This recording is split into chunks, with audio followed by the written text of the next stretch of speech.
Smoke Nandini মই সকলো বুজিব পাৰিছোঁ পিছে তুমি যিজনক হৃদয়ৰ স্থান দিছা সেইজনক জানো ইমান সহজে পাব পাৰিবা সিদ্ধাৰকৰ শ্ৰীকৃষ্ণ মহাকপটীয়া তেওঁ গোকুলত দিনে ৰাতি গৰু চৰাই ডাঙৰ দীঘল হোৱা কলীয়া কৃষ্ণই জানো তোমাৰ অন্তৰৰ কথা বুজিব পাৰিব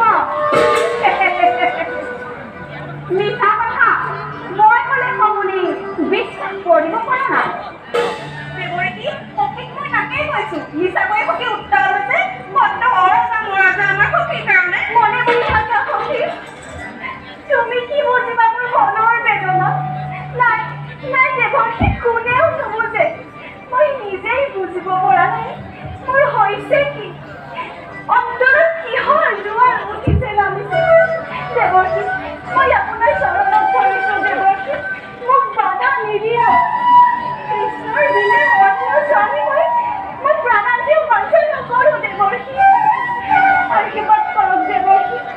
জন্মে জন্মে যে তেওঁকেই মই মোৰ স্বামী ৰূপে পাওঁ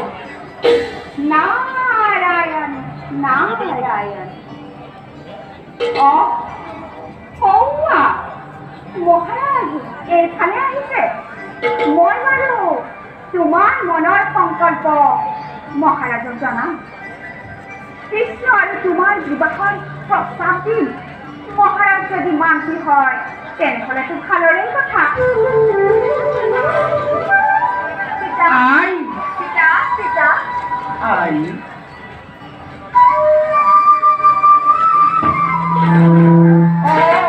দেৱৰীতি নাৰদে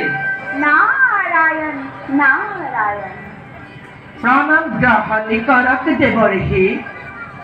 আপোনাৰ চৰণৰ ধূলিতেই কুণ্ডিল ৰাধিকাৰে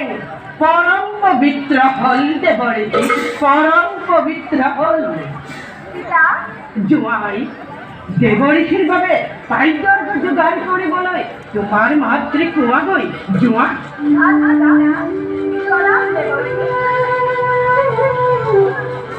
Thank you.